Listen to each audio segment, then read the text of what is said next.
Last week I was walking to work and I looked over and I read these messages and I was just like blown away by it. Like, you don't see that sort of stuff in this community usually.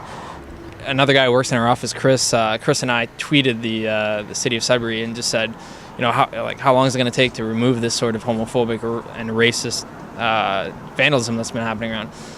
And then they tweeted back and they just said, can you please call this number and file a report? Well, after, this must have been late last week, I guess someone took it into their own to just cover up themselves, and they put up, looked like they weed pasted posters that say, "Good night, white pride," and the imagery is someone stomping on a swastika. So, in a way, I'm glad to see that someone took it into their own to do that and put a positive message on it. But it's still unfortunate that those have been peeled off, and the city still hasn't stepped in. We have been very successful in identifying people who are causing the damage or the destruction of property, the graffiti artists, and we have laid charges in the past against quite a number of them.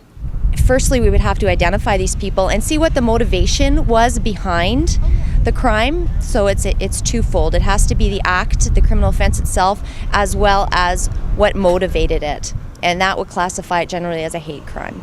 We do have our community response unit that will go out and try to link these things, and obviously sometimes that is easier when there are tags associated with it.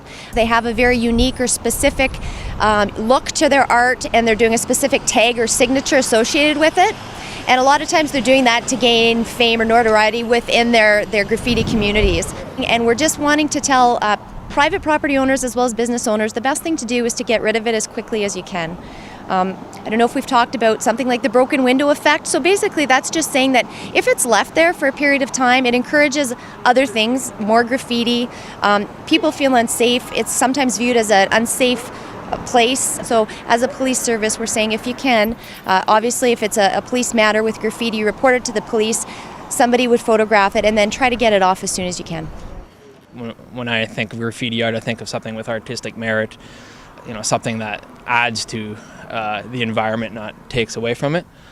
I mean, graffiti is controversial on any way you look at it, but that sort of message, those values, that's not even something that's supported in this community in Canada and North America. Like that's just disgusting, really.